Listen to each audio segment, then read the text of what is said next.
যারা মোহাম্মদ আবুল কালাম, কুমিল্লা ৯, প্রশ্নটি উত্থাপন করুন। বিসমিল্লাহির রহমানির রহিম। মাননীয় স্পিকার, আপনাকে ধন্যবাদ। আমি মাননীয় স্পিকার, আপনার মাধ্যমে আমার নির্বাচনী এলাকা কুমিল্লা ৯ লাকসা মনোহরগঞ্জের সর্বস্তরের জনগণকে আমি আমার পক্ষ থেকে আন্তরিক ধন্যবাদ জানাচ্ছি। মাননীয় স্পিকার, আমি আপনার মাধ্যমে মাননীয় প্রধানমন্ত্রীর উত্তর দানের জন্য আমার তারকা চিহ্নিত প্রশ্ন ৩ মহান জাতীয় সংসদে উপস্থাপন করছি।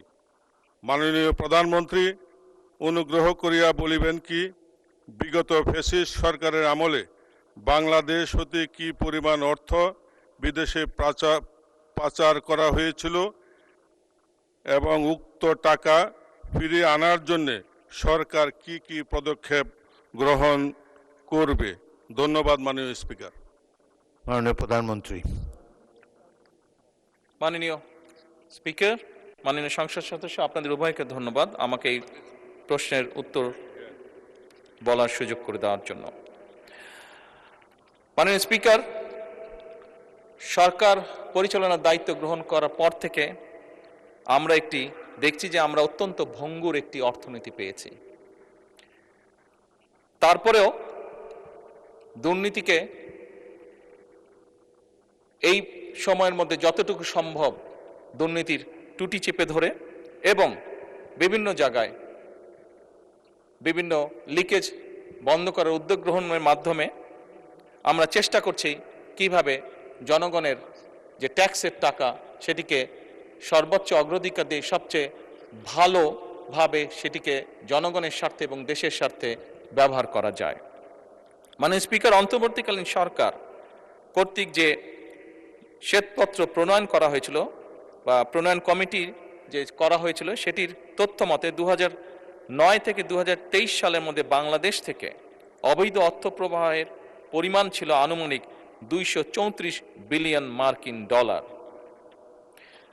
যা বছর হিসাবে যদি আমরা ভাগ করি তাহলে বছরে গড়ে 16 বিলিয়ন মার্কিন ডলার, বাংলাদেশি টাকায় 1.8 লক্ষ কোটি টাকা। মাননীয় স্পিকার, পাচারকৃত প্রত্যেক বছর পাচারকৃত এই অর্থ একাধিক দেশে স্থানান্তরিত হয় অভিযোগ থাকায় তা উদ্ধারে সংশ্লিষ্ট দেশগুলোর সাথে মাননীয় স্পিকার এরই ভিতরে তথ্য বিনিময়, সম্পদ শনাক্তকরণ এবং পারস্পরিক আইন সহায়তা জোরদার করা হচ্ছে।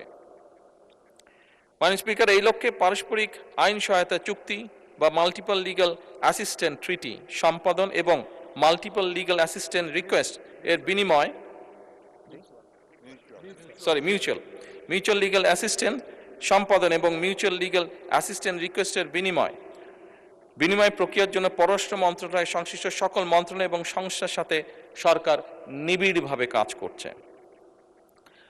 অর্থ পাচারের গন্তব্য যে দেশগুলো প্রাথমিকভাবে সরকার চিহ্নিত করতে সক্ষম হয়েছে সেই দেশগুলো হলো USA, UK, Canada, Switzerland, Australia, Thailand, UAE, Singapore, Malaysia এবং হংকং, চায়না। এদের মধ্যে 3টি দেশের মালয়েশিয়া, হংকং এবং সংযুক্ত আরব আমিরাতের সাথে চুক্তি স্বাক্ষরের বিষয়ে সম্মতি প্রদান করা হয়েছে। অপর 7টি দেশের সাথেও চুক্তি স্বাক্ষরের বিষয়টি মাননীয় স্পিকার প্রক্রিয়াধীন আছে। আমরা চেষ্টা করছি, আমাদের এন্ড থেকে আমরা চেষ্টা করছি এটাকে যত দ্রুত সম্পন্ন করা সম্ভব হয়। মাননীয় স্পিকার, ইতিমধ্যে বাংলাদেশ ব্যাংকের গভর্নরের সভাপতিত্বে একটি আন্তঃসংস্থা টাস্কফোর্স গঠন করা হয়েছে। এই টাস্কফোর্স কর্তৃক চিহ্নিত এবং অগ্রাধিকার প্রাপ্ত 11টি মামলায় পাচার হওয়ার অর্থ পুনরুদ্ধারের জন্য আইনি প্রক্রিয়া চলমান রয়েছে। আন্তঃসংস্থা টাস্কফোর্স কর্তৃক চিহ্নিত অগ্রাধিকারপ্রাপ্ত কেসসমূহ অনুসন্ধান এবং তদন্তের জন্য দুর্নীতি দমন কমিশনের নেতৃত্বে এবং বাংলাদেশ পুলিশের CID, জাতীয় রাজস্ব বোর্ডের সেন্ট্রাল এজেন্সি সেল, শুল্ক গোয়েন্দা তদন্ত অধিদপ্তরের সমন্বয়ে 11টি যৌথ অনুসন্ধান ও তদন্ত দল গঠন করা হয়েছে। GIT গঠনের পর অগ্রাধিকার প্রাপ্ত মামলাগুলো অগ্রগতি নিম্নরূপ। মাননীয় স্পিকার, যেই নিম্নরূপ এটি পঠিত বলিয়া গণ্য করিতেছি। ধন্যবাদ মাননীয় প্রধানমন্ত্রী। ধন্যবাদ। জনাব মোহাম্মদ আবুল কালাম, কুমিল্লা ৯, আপনি একটি সম্পূরক প্রশ্ন করতে পারেন। মাননীয় স্পিকার, আপনাকে ধন্যবাদ। আমার প্রশ্নের তথ্যবহুল উত্তর দানের জন্য আমি মাননীয় প্রধানমন্ত্রীকে আন্তরিক ধন্যবাদ জানাচ্ছি।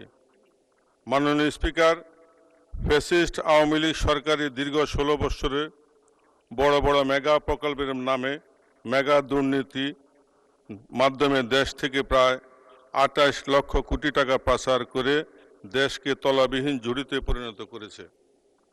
মাননীয় প্রধানমন্ত্রীর উত্তরের এক জায়গায় বলেছেন, পাচারকৃত অর্থ পুনরুদ্ধারের লক্ষ্যে ইতিমধ্যে 141টি মামলা রুজু হয়েছে, যার মধ্যে 25টি মামলার চার্জশিট দাখিল করা হয়েছে এবং 6টি মামলার রায় হয়েছে।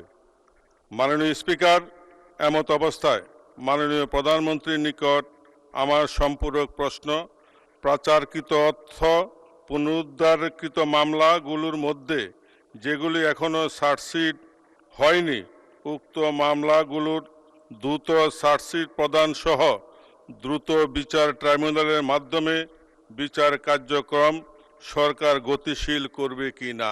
ধন্যবাদ মাননীয় স্পিকার। মাননীয় প্রধানমন্ত্রী।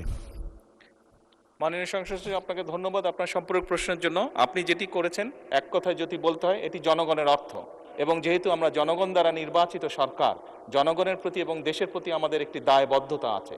খুব স্বাভাবিকভাবেই জনগণের অর্থ ফিরিয়ে নিয়ে এসে জনগণের জন্য এবং দেশের জন্য সেটি ব্যয় করা এই সরকারের অন্যতম প্রধান দায়িত্ব। কাজেই এই ব্যাপারে যেভাবেই হোক, যেই পদক্ষেপ গ্রহণ করলে জনগণের অর্থ ফেরত আসবে, আপনি নিশ্চিত থাকতে পারেন এই সরকার সেই পদক্ষেপই গ্রহণ করবে ইনশাআল্লাহ।